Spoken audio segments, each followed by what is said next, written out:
ಒಂದು ಕಾಸ್ಟ್ಯೂಮ್ ಇರ್ಬೋದು, ಪ್ರಾಪರ್ಟೀಸ್ ಇರ್ಬೋದು, ವೆಹಿಕಲ್ಸ್ ಇರ್ಬೋದು, ಪ್ರತಿಯೊಂದೂ ಕಸ್ಟಮ್ ಡಿಸೈನ್ ಮಾಡ್ತಾ ಇದ್ದೀವಿ. There is nothing that okay ಇದಕ್ಕೆ ನೀವು ಒಂದು ಕೆಲಸ ಮಾಡಿ, ಒಂದು ಟಾಟಾ ಸುಮೋ ತಂದ್ಬಿಡಿ, ಇದಕ್ಕೆ ಇದನ್ನು ತಂದ್ಬಿಡಿ, ಅದು ಆಗಲ್ಲ. ಜೀಪ್ ಇದ್ದರೆ ಆ ಜೀಪ್ ಯಾವ ರೀತಿ ಇರಬೇಕು, ಬೈಕ್ ಇದ್ದರೆ ಇವಾಗ ಬೈಕ್ ಒಂದು ರೆಡಿ ಮಾಡಿಸ್ತಾ ಇದ್ದೀವಿ ಇವಾಗ, ಅದು ಯಾವ ರೀತಿ ಇರಬೇಕು. ಸೊ ಪ್ರತಿಯೊಂದು ಡಿಸೈನ್ ಆಗ್ತಾಯಿದೆ.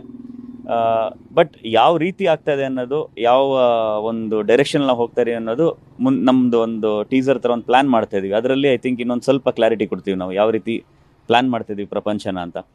ಬಟ್ ಇಂಟೆನ್ಷನ್ ಇಸ್ ಇದುವರೆಗೂ ಯಾವ ಡೈರೆಕ್ಷನಲ್ಲಿ ತೊಗೊಂಡು ಹೋಗಿದ್ದಾರೆ ಒಂದು ಡಿಸ್ಟೋಪಿಯನ್ ಸಿನಿಮಾನ, ಅದರಿಂದ ಆಚೆ ಬಂದು ಇನ್ನೊಂದು ಡೈರೆಕ್ಷನಲ್ಲಿ ಹೋಗೋಣ ಅಂತ. ಯಾಕೆಂದರೆ ನೀವು ಕಲರ್ಸ್ ನೋಡಿದ್ರೆ, ನಾವು ಮೊನ್ನೆ ಬಿಟ್ಟಂಥ ಒಂದು ಇದರಲ್ಲಿ ನಾವು ಬೇರೆ ಥರ ಒಂದು ಕಲರ್ ಪ್ಯಾಲೆಟ್ ಪ್ಲ್ಯಾನ್ ಮಾಡಿದ್ದೀವಿ ಇದಕ್ಕೆ. So which is generally not associated with the dystopian films. Usually dystopian ಅಂದಾಗ ಬ್ರೌನಿಶ್ ಹೋಗ್ತಾರೆ, ಡಾರ್ಕ್ ಹೋಗ್ತಾರೆ. ಸೊ ನಾವು ಅದನ್ನು ಬಿಟ್ಟು ಬೇರೆ ಏನೋ ಮಾಡೋಣ ಅನ್ನೋ ಒಂದು ಪ್ರಯತ್ನ.